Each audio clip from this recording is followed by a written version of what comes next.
það hefur fyrir fólk sem að fylgist með fréttum víða heim, eins og ég reyna að gera, þá gerast það algengari fréttir af, sem maður heyrir af netsvikum.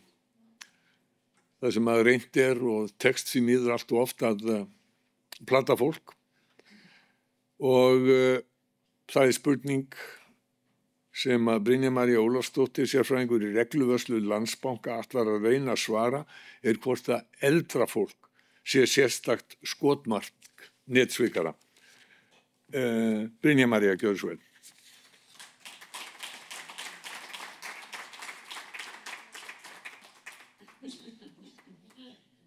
Þakki fyrir. Góðan og blessaðan daginn. Gaman að fá að koma og vera með ykkur hér í dag þetta mikilvæga málefni ofbeldi og ég heiti Brynja María eins og Bogi kom inn og starfa hjá Landsbankanum og hef starfað hjá Landsbankanum í regluvörslu Landsbankans í nú 18 ár og það nú bara þannig að það nú ekkert skemmtilegt að segja frá því að á þessum tíma sem ég hef starfað hjá Landsbankanum og þá hefur maður orðið vitni að alls konar myndum í fjárhagslegu ofbeldi að öllum tegundum og gerðum og stærðum og gerðum og stundum held ég bara að ég hef séð allt en þá kemur alltaf eitthvað nýtt upp á borð hjá okkur. En hér í dag ætlum við að leggja áherslu á netsvikinni okkar og erum svona að horfa í eldri kynslóðina hvort að þessi eldri kynslóð okkar fólk sé sérstakt skotmark hjá netsvikurum. Og við sjáum bara hérna að lögreglan fyrir rúmi mánuði síðan birti frétt þar sem var viðtal við lögreglu þar sem að þeir eru að tala að það sé í rauninni hafi málafjöldi tvöfaldast á milli ára og að það hafi rúmur 0,5 milljarður á þessu ári farið út þar sem að fólk hefur tapað fjármunum. Við getum staðfest þetta hjá Landsbankanum og mína getgátur sú að þessi fjárhæð mun hærri heldur en að við sjáum í kerfunum hjá okkur. Því að í mörgum tilfellum svo mikið skömm á bakvið þessi mál og það eru bara ekkert allir sem að tilkynna þetta eða kæra til lögreglu þegar þeir hafa orðið fyrir svikum. Ég get sagt ykkur frá því að bara núna í apríl á þessu ári þá var málafjöldin okkar í svikamálunum orðin jafn mikill og var allt árið 2024. Þannig að við erum að sjá alveg gríðarlega aukningu í þessum málum. Og þessi mál eru náttúrulega á alla vegu og það sem við erum að sjá náttúrulega að aldursdreifingin að verða meiri þegar við erum að skoða allar tegundir svika. En svo þegar við förum að horfa á svona sérstakar tegundir svika, þá sjáum við stundum að það geta verið eldri einstaklingar sem að falla fyrir ákveðnum tegundum, meðan að í ákveðnum tegundum svika þá dreifðari aldursbil. Þegar að fólk biður mig að koma og tala netsvika, þá held að margir að maður sé að tala einhverjar nýjar tegundir eða eitthvað nýtt sem að gerast, en það oft þetta sama sem við erum alltaf að eiga við, að það þessi hefðbundin messengersvik sem allir þekkja, það sem verið að spurja, hvað símanúmerið þitt, þú ert búin að vinna í leik, þú þarft að samþykkja auðkenningar til að fá peningin, en þið munið, við samþykkjum ekki auðkenningar til að fá pening, það alltaf bara til þess að greiða eða samþykkja auðkenningar til að samþykkja greiðslur. Það eru þessi tölvupóstar og SMS, við erum að tala fjárfestingasvik, við erum að tala símtalasvik, þar sem að svikararnir eru farin að hringja í einstaklinga og plata þau til að gera ýmsa hluti og síðan erum við líka að sjá mikla aukningu í þegar við erum að tala sölusíður og leiki á samfélagsmiðlum þar sem að fólk freistast við því að taka þátt í leikjum sem í rauninni bara tilbúningur til að stela peningum af fólki.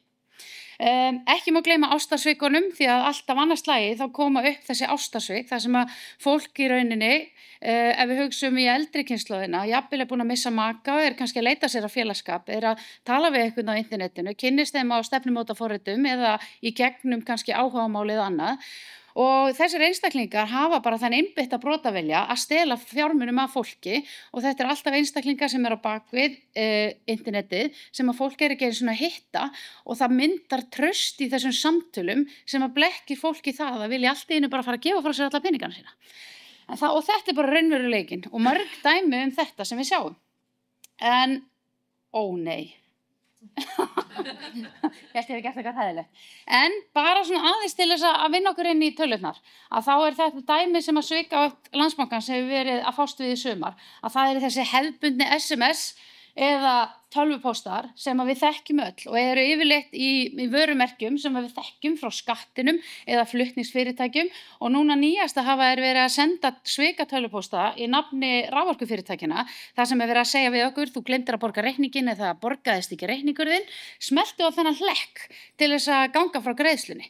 En lykilreglan í þessu öllu sem að ég segi öllum sem eru að takast á við netsvik, sama hvað við erum gömul, að lykilreglan sem við setjum okkur að við smellum aldrei á hlekki í tölvupóstum.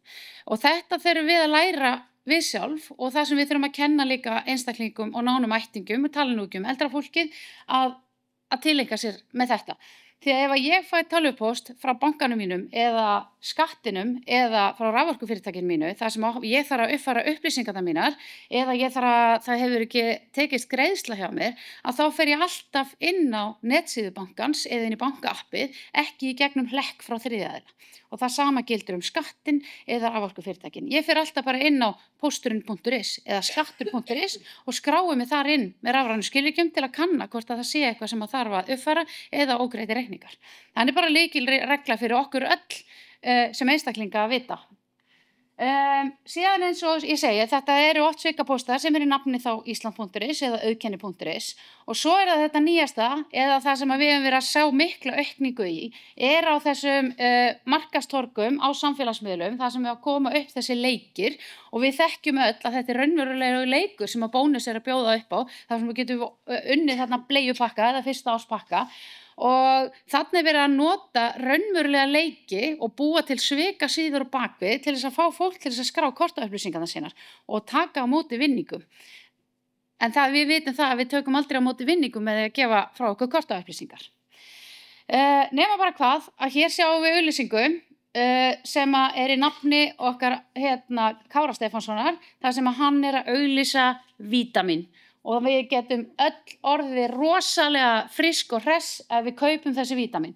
Og þarna sjáum við líka bara að þarna verið að tala eftir svona hreinsun æðakerfisins losna eldri Íslendingar loksins við háþrýsting.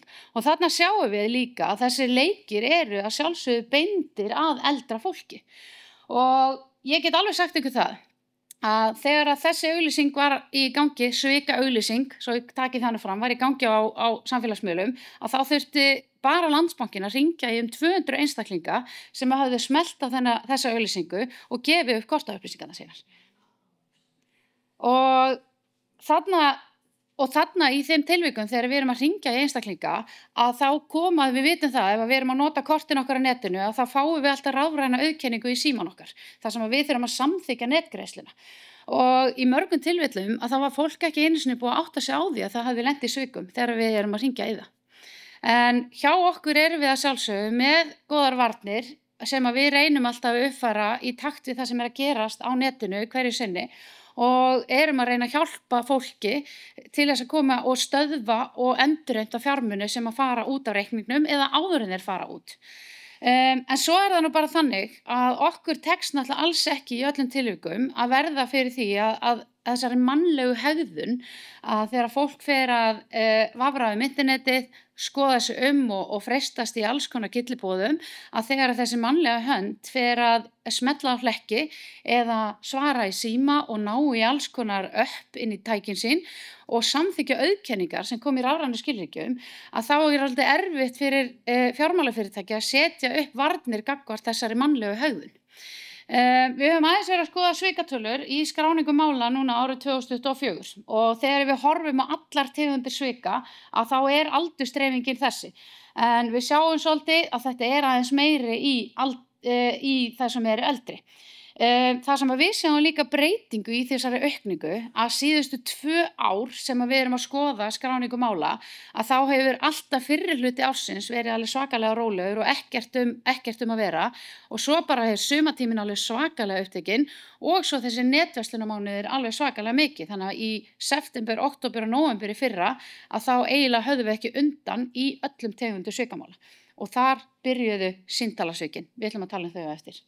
Aðeins meira en tölfræði, þegar við skoðum það að í þeim málum sem við skráum hjá okkur og þessu ári höfum við skráð tæplega 1100 mál í málakerfi okkar.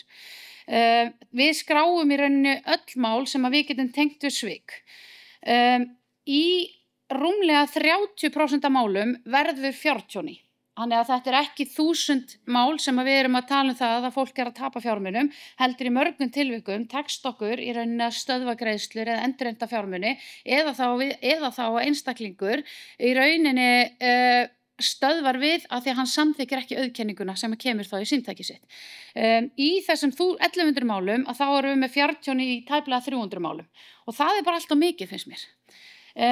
Og þegar við erum að skoða með það að í þeim málum sem að verður fjártjón að þá eru algengasta svikategundin fjárfestingasvik og í þessum fjárfestingasvikum að þá eru langstæðstu fjárhæðina sem að fólk að tapa. Og ég held bara að aldurspilir sé ekki að ljúga okkur neinu þegar við sjáum það að þeir sem eru 65 ára til 80 ára að þeir verða fyrir mesta fjártjónu. Ég ætla að leiðrétta mig með aldurinn því að margir að spyrja hver einst til 17 ára að falla fyrir. Það eru fyrirtækjakennitölur á bak við þetta. Þannig við skulum að það er engin unga börn hérna sem ekki ennþá. En sjáum, það alls konar sem gerist, getið sagt ykkur. Nema bara hvað að það sem að við erum að skoða í þessu að það náttúrulega ákveðna tegundir svika sem að eldri einstaklingar eru að falla fyrir og það nú bara þannig að þegar ég hef verið að fara og tala við og ég held mikið af fræðslum fyrir þá sem eru eldri sem ástæði fyrir að það nú bara, við erum kannski búin að vera alla starfsævinni að vera að vinna okkur inn peninga og vera að safna upp sjóði því við ætlum nú að njóta eldri áranna og fara að leyfa okkur hluti og fara að ferðast og gera vel við okkur að þá bara ótrúlega sorglegt að eiga við það að fólk kannski fellur í gryfju við það að smella á auglýsingu á Facebook og freistast í það að fjárfesta því að það mynd af Katrínu Jakobsdóttur með auglýsingunni að það geti verið traust fjárfesting og með einu bretti tapar kannski 20 milljóna. Aðeins meiri tölur að því við erum að tala fjöldamála í fjárfestingasvikunum að þá þessi aldursdreifing á þeim aðilum sem eru að falla fyrir þessum svikum. Þannig að í einstaka málum erum við að tala alveg gríðarlega mikið fjártjón. Og í öllum málum erum við að tala að við erum að sjá mál að það sem að fólk að tapa allt frá okkur örfáum 1000 krónum upp í það að ég get sagt ykkur það að mesta fjártjón sem ég í dag yfir 50 milljónir bara á þessu ári hjá einum einstaklingi. Og viðkomandi einstaklingur í rauninni að detta inn á eftirlaunsaldur, búin að eyða allri ævinni því að safna fyrir til að eiga og svo í rauninni bara ekkert eftir. Þetta ótrúlega erfitt að eiga við og erfitt að eiga þessi samtöl við fólk sem í þessar aðstöðu. Mér langar alltaf að tala messengersvikin því að ég held alltaf að við séum að læra á þessi messengersvik, þau eru alltaf eins. Þetta vil líta alltaf þannig út að það koma skilaboð frá einhverjum nánum ættingja eða gömlu skólafélaga eða vinnufélaga, það segja bara hvað símanúmerið þitt. Við sendum frá okkur símanúmerið og við tökum eftir því að það gerist ekkert þegar við sendum bara frá okkur símanúmerið. En svo kemur samtalið áfram. Þú vannst í lottói, þú vannst í krónuleiknum eða dóminósleiknum og til þess að fá vinningin þá þarf það samþykkja auðkenningarnar sem koma í símtækið þitt. Það nú bara ótrúlega erfitt að segja frá því að það bara mjög margir sem að hafa fallið fyrir þessum svikum og bara á þessu ári sjáum við það að við erum með yfir 80 mál sem að þýðir það að við erum með fleiri en 1 og fleiri en 2 mál á hverju viku þar sem að fólk að falla fyrir þessu. Og við höfum verið að setja inn hjá okkur og sjáum að það sem að mestu máli skiptir hjá okkur líka að setja inn varnir í greiðslulausnir okkar og okkur hefur tekist að endurheimta yfir 100 milljónir bara í messengersvikum þar sem að peningar hafa farið út af reikningu viðskiptavinar og okkur hefur tekist að stöðva eða endurheimta og skila þeim aftur tilbaka til viðskiptavinar.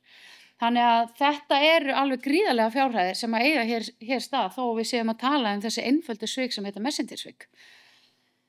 En að öðru, fjárfestingasvikin. Það nú bara þannig að það oft einhver svona atburður í lífi einstaklinga sem verður til þess að fólk fara að forvitnast hluti og það fer einhver svona breytt hegðun í gang.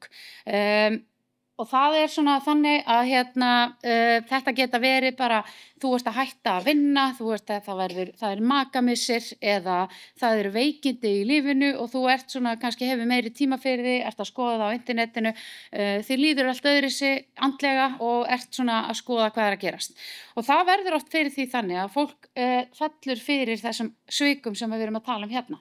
Þegar við tölum fjárfestingasvikin, að þá þetta oft þessi auglýsingar á samfélagsmiðlum með andlitum sem að við könnumst við og þetta eins og ég sagði áðan, þetta oft Katrín Jakobsdóttir,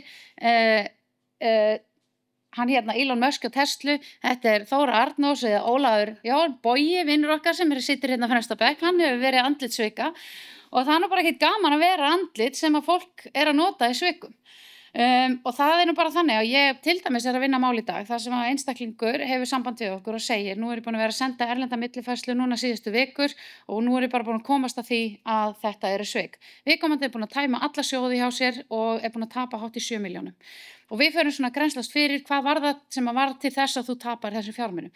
Já, ég sá nú bara að mynda henni Katrín Jakobsdóttir á Facebook og hún var með tilboð í einhverjar svona fjárfestingar. Og viðkomandi smelti bara á og trúði öllu sem að fór í gang í samskiptum við þetta. Þetta eins og ég segi, ofta auglýsingar á Facebook, þar sem það bara frábæra fjárfestingar. Þú getur ávasta peningin ógeðslega mikið, vinnur ógeðslega hratt og færð allan peningin tilbaka í 400% ávöxtun. Þetta yfirleitt kannski fjárfestingar í rafmyndum eða fjárfestingar í erlendum hlutabréfum sem að við kannski höfum litla þekkingu á. Og þá fer maður að spyrja sig að því að ef ég kannski 75 ára og ég búin að vera alla starfsævi mína að vera að vinna og nú ég byrjað að ferðast og njóta lífsins eða þá að kaupa mér hluti sem að mér nýtist mér á heimilinu sem kosta mikið til þess að hjálpa mér í eldri árunum eða jafnvel kaupa mér dýrari fasteign að þá ótrúlega erfitt og leiðilegt að þú bara færir allt í að treysta einhverjum hlutum sem að þú hefur enga þekkingu á og færir að senda alla peningana þína í rafmyntir eða erlend hlutabréf og það skildi bara svo miklu máli að við séum bara að gera hluti sem að við höfum raun og verið þekkingu á eða að við getum kynnt okkur gríðarlega vel og þá bara oft gott að vera ekki að setja peningana sín í hluti sem við þekkjum ekki. Og svo þegar við tölum okkur persónur sem að huga að eldra fólkinu, hvort sem að tengt vinnu okkar eða fjölskyldutengslu með annað, að þá spyrjum við okkur ofta því, bara hvað einkennin sem að ég get séð í farið þessa einstakling sem að í rauninni getur gefið til kynna að viðkomandi sé að lenda í svikum.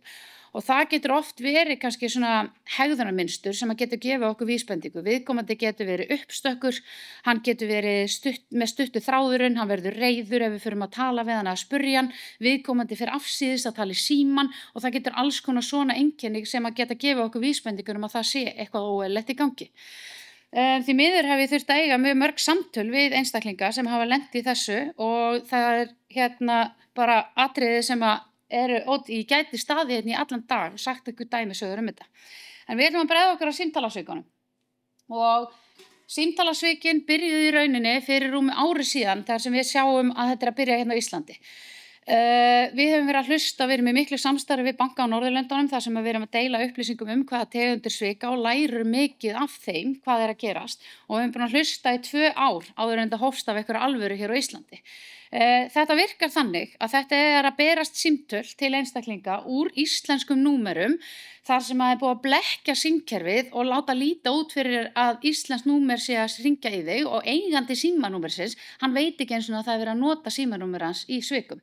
Í öllum tilvikum sem við höfum séð hingað til að þetta eru einstaklingar sem að tala ensku og eru í rauninni búin að kynna sér þann einstaklingar sem að hringir í. Þannig að þegar hann hringir þá segir hann bara Hello Brynja Maria, regarding your registration in your wallet you made 3 years ago. Eða Hello Brynja Maria, you won the Bitcoin lottery. Og það bara ótrúlegt hvað fólk trúir því að það geti átt svona mikið pening eða hafi tæki fyrir að vinna mikið pening í gegnum rafmyntirnar. En það sem að símtalasvikararnir gera, það eru nokkrar aðferðir sem að þeir nota til þess að blekkja einstaklinga. Þeir náttúrulega að freista þeirra í alls konar fjárfestingatækifærum í rafmyntum eða erlendu hlutabréfum og þá langmest rafmyntum. Þeir nota nokkrar aðferðir í þessum rafmyntum þar sem að þeir segja að þú hefur frábær ávöxtunartækifæri. Þetta getur verið þannig að þú átt að vera svona miðlari fyrir aðra þannig að þú notir reikningin þinn til þess að taka á móti fjármögnum. Fjármagnin frá öðrum einstaklingum og færð þá pening fyrir það að koma peningunum áfram á aðra staði sem þá reikningar svikarans. En síðan þetta líka kannski atriði þar sem að fólk hefur tapað miklum peningum og þeir eru í rauninni að hjálpa þeir að endurheimta peningana og til þess að endurheimta peningana að þá þarf þetta að borga peninga til þeirra og það virkar bara ekki þannig. Það alltaf að hugsa raunsætt þetta. Síðan eru til dæmi það að símtalasaukararnir hringja og þykjast vera ég, bankastarfsmaðurinn. En það nú bara þannig að við sem betur fyrir höfum ekki heyrt það mikið hér á Íslandi. Ég veit 2 tilvik sem hafa komið upp sem ég man eftir, en ég get alveg sagt ykkur það að í framtíðinni þá mun þetta vera ógn í okkur. Því að í nágrannalöndunum okkar að þá þetta aðal ógnin hjá bönkunum þar sem að þau eru að eiga við að viðskiptavinir þeirra fá hringingar frá aðilum sem að þykjast vera bankastarfsmenn. Og þeir eru aðalega að notfæra sér þá þessi 2 atvik. Að þeir hringið og segið þú þarft að uppfæra upplýsingarnar þínar, til þess að uppfæra upplýsingarnar þínar þá þarftu að hlaða niður einhverjum forritum eða skráði inn í netbankan. Þeir eru líka að hringja og segja við þig: hæ, ég heiti Brynja og ég er bankastarfsmaður, það búið að brjótast inn í bankareikninginn. Þú þarft að millifæra alla peningana þína áfram. En ef ég, Brynja bankastarfsmaður, hringi í þig og raunveruleg Brynja, að þá mun ég aldrei segja þér að færa peningana þína. Því ég mun alltaf frysta fjármunina og læsa og koma í veg fyrir fjártjón. Og það nefnilega málið. Síðan erum við að sjá það líka dæmi sem að þið við örugglega öll heyrt að það eru aðilar að hringja og þykjast vera frá tölvuþjónustum og það aðalega Microsoft. Og við erum ennþá að sjá það að þeir eru að tala ensku og þeir segja við þig: sæl Brynja, það vírus í tækinu þínu. Ég þarf að hjálpa þér. Og við sjáum það að í langflestum, ég myndi segja í svona 90% tilvika þegar við erum að tala þessi símtalasveik, að þá eru þeir sveikararnir sem eru að hringja að blekkja fólk til þess að hlaða niður yfirtökuforritum inn á tækin sín, sem eru þá forrit sem heita á borð við AnyDesk, Imperius Remote eða TeamViewer, sem eru svona taka yfir tæki fólks og gefur sveikararnir fulla stjórn á tækinu. Þeir biðja svo einstaklinga að skrá sig inn í netbankan með rafrænu skilríkjunum og þá eru þeir komnir með aðgang að tækinu og sjá þá jafnvel bara þegar að vera að setja inn PIN-númerinn í tækin. Þannig að þegar fólki leggur svo tæki frá sér, að þá fara þeir að aðhafast og fara að skrá sig inn í netbankan og jafnvel stela öllum peningum. Nema bara hvað, svo breyttist landslagið. Ég skar ekki á tölvunni. Það birtist frétt 3. september, munið eftir þessu. Þar sem að það kemur frétt það að það hafi einstaklingur farið inn á heimili eldri einstaklings og farið inn á tölvur. Lögreglan varar okkur við og tekur sérstaklega fram að það hefur verið að sækja á eldra fólk og virðist vera skotmark þessara svikara sem að eiga sér stað. Við ætlum að taka dæmisögu. Ég og vinur minn, ChatGPT, bjuggum til myndasögu hvernig þetta átti sér stað. Þetta byrjaði þannig að eldri einstaklingurinn fær símtal frá enskumælandi aðila sem að segir við hann: það vírus í tölvunni sem að þarf að hreinsa út. Ég ætla að senda mann heim til þín til að aðstoða þig við að hreinsa tölvuna. Svo líður ákveðið stuttur tími og það bankar upp einstaklingur sem ætlar að fara og aðstoða hann. Hann sest við tölvuna, hleður niður AnyDesk sem þetta yfirtökuforrit sem við erum að tala sem að gefur svikaranum fullan aðgang, fær einstaklingin til að skrá sig inn í tölvuna með rafrænu skilríkjum, millifærir svo umtalsverða fjármuni og ekki nóg með það að þegar þessi einstaklingur fer út af heimilinu, þegar hann fer að þá er hann líka búin að stela munum af heimili viðkomandi. Þannig að þarna erum við líka komið nýja ógn eins og við erum að tala að við erum búin að vera að hlusta á í Norðurlöndunum í nokkuð tíma að það ekki nóg með að svikarnir að hringja í okkur og þykjast þeirra bankastarfsmenn eða Microsoft tölvuaðstofamenn, að þeir eru líka að mæta heim til fólks og segja að þeir ætla að aðstofa fólk eða biðja fólk að afhenda sér hluti. Þannig að ég held að ég hugsaði þegar ég heyrði þessa sögu í fyrsta skipti erlendis að það væri komin svona heimsóknarsvik. Ég hugsaði á okkar litlu eyju hérna út í Atlantshafi að þetta myndi bara ekki hreinlega gerast. En það alltaf þannig, það kemur alltaf eitthvað nýtt. En eins og ég sagði, þetta erlendur og íslenskur aðili. Við hjá Landsbankanum erum alltaf að byggja upp þá ákveðna varnir þar sem við erum að hjálpa viðskiptavinum að setja upp sína persónulegu varnir líka og inn í app Landsbankans þá hægt að fara í rauninni inn í kort hjá sér og stilla í rauninni þá bara þá hluti sem við viljum gera á kortinu hjá okkur. Og þá hugsum við að þetta geti bæði nýst okkur persónlega og svo geti þetta líka nýst þeim aðilum sem eru nátengdir okkar, jafnvel eldri eða jafnvel börnin okkar, sem við getum þá aðstofað í því að ef að til dæmis viðkomandi fer aldrei í hraðbanka og tekur út pening, þá hægt að loka fyrir þann möguleika á kortinu. ef að viðkomandi verslar aldrei á netinu að þá er hægt að loka fyrir þann möguleika á kortinu og með einföldum hætti er þá hægt að skrá sig inn í appið aftur og opna fyrir þann möguleika aftur en þá er kortið ekki eins útsettara fyrir því að það sé hægt að stela því. Að því að við erum nú byrjað að tala kort að þá hef ég svo frá svo mörg að segja muniði. Að nú er ég hér með aðila sem eru mikið í tengslu við umönnun og eldra fólki og það hafa náttúrulega höfum séð mikið að dæmi það að það hefur verið að stela kortum og veskjum einstaklinga sem hafa verið kannski búsettir á hjúkrunarheimilum eða í þjónustuíbúðum þar sem að bæði nánir ættingjar eða jafnvel starfsfólk hjúkrunarheimila hafa jafnvel farið inn og tekið þá kort og náð peningum út og þá spurjum við okkur hvernig hefur það gerst en það að því að margir hverjir að geyma PIN-númerið sín hjá kortunum sínum og það náttúrulega lykilatriði í þessu að við sem einstaklingar sem eigum kortin berum ábyrgð á kortunum hjá okkur og berum ábyrgð á PIN-númerunum þannig ef að PIN-númerun á kortin á sama stað þá eru kortin náttúrulega útsettari fyrir því að það sé hægt að taka út af þeim og það hafa komið upp tilvik, ég man eftir einu tilviki sem að gerist á hjúkrunarheimili og þá fer starfsmaðurinn og vissi á því að það var kort hjá einstaklingi í skápi eða skúffu þar sem að PIN-númerið lá með. Viðkomandi fer og tekur kortið með PIN-númerinu, tekur út af kortinu, skilar svo bara kortinu aftur og það er eins og ef ekkert gerst. Svo kannski löngu seinna fer ættingi að fara að skoða fjármál viðkomandi þegar hann hafði umboð reikning viðkomandi og sér þá að það allt í einu peningar farnir að fara út af reikningi viðkomandi. Þannig að það eru margar hættur, hvort sem það séu netsökin eða kortin sem við þurfum að huga virkilega vel að. Það sem við erum líka með inn í appinu hjá okkur í Landsbankanum að við erum með inn í stillingunum neyðarhnappur þannig að ef við verðum vör við það annarkvort við persónlega eða þá fólk sem við erum með náið okkar eða í umsjón okkar að þá hægt að fara inn í appið og framkvæma neyðarlokun og við þessa neyðarlokun að þá í rauninni lokast netbankinn, það lokast öll kort og allir aðgangar að fjármunum og það er einungis hægt að opna fyrir allan aðgang aftur með tilskilið samskiptum við starfsmann Landsbankans.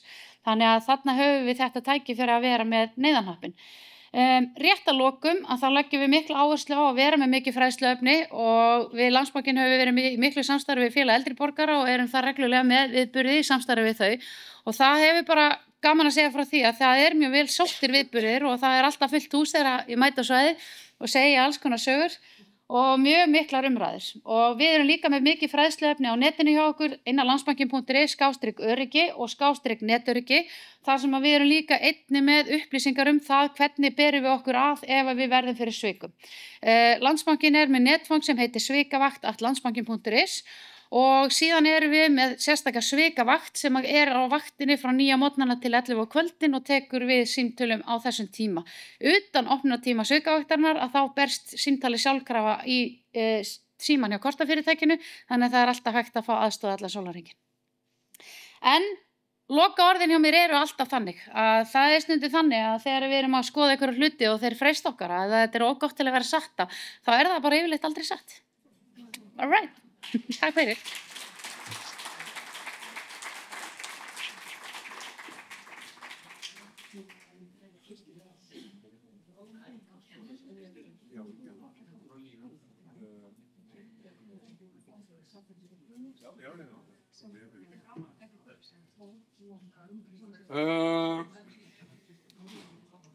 Kærar þakkir, Brynja María. Já, þetta er rétt.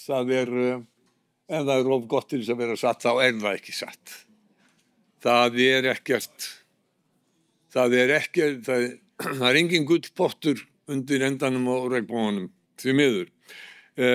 Við ætlum að taka okkur kaffihlé hér og byrja aftur, af því að við höfum svona aðeins verið of sein með það sem við ætlum að vera, en við ætlum að byrja aftur klukkan 3. Kaffihlé þangað til klukkan 3.